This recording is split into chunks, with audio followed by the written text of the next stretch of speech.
السلام علیکم، welcome to SLR learning plant. حضرت یونس علیہ السلام اللہ کے برگزیدہ انبیاء کرام میں شامل ہیں۔ اپنی قوم کے طعنوں سے گھبرا کر حضرت یونس علیہ السلام اللہ تعالیٰ کی اجازت کے بغیر ان کی قوم کو چھوڑ کر نکل پڑے اور دریا عبور کرنے کے لیے کشتی پر سوار ہوئے۔ کشتی دریا میں تھوڑی دیر چلی تو ہچکولے کھانے لگی۔ ملاح نے اپنے تجربے کی بنیاد پر کہا کہ جب کشتی ہموار موسم میں ہچکولے کھانے لگے تو میرا تجربہ ہے کہ کشتی میں کوئی ایسا شخص ضرور سوار ہوتا ہے جو اپنے مالک سے بھاگ کر آیا ہو۔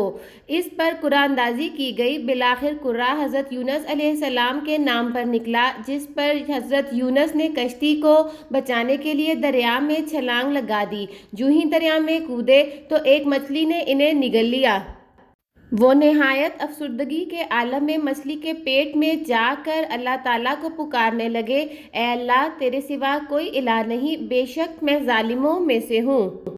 یونس علیہ السلام کی فریاد کو اللہ تعالیٰ نے قبول فرمایا اور مچھلی کو حکم دیا کہ حضرت یونس علیہ السلام کو دریا کے کنارے اگل دے۔ اس مقام پر ضرورت سے زیادہ عقل رکھنے والے حضرات یہ کہتے ہیں کہ مچھلی کے پیٹ میں جا کر کسی انسان کا زندہ نکل آنا غیر ممکن ہے، لیکن پچھلی ہی صدی کے اواخر میں انگلستان کے ساحل کے قریب ایک واقعہ پیش آ چکا ہے جو ایسے لوگوں کے دعوے کی تردید کرتا ہے۔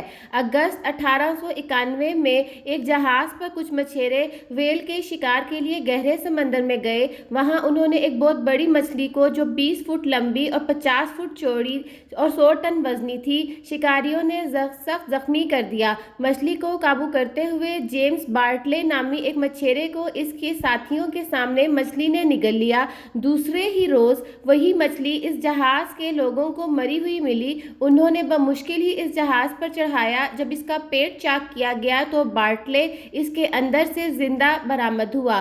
یہ شخص مچھلی کے پیٹ میں پورے 20 گھنٹے تک زندہ رہا۔ اگر معمولی حالات میں فطری طور پر ایسا ہونا ممکن ہے تو غیر معمولی حالات میں اللہ تعالیٰ کے معجزے کے طور پر ایسا ہونا کیوں غیر ممکن ہے؟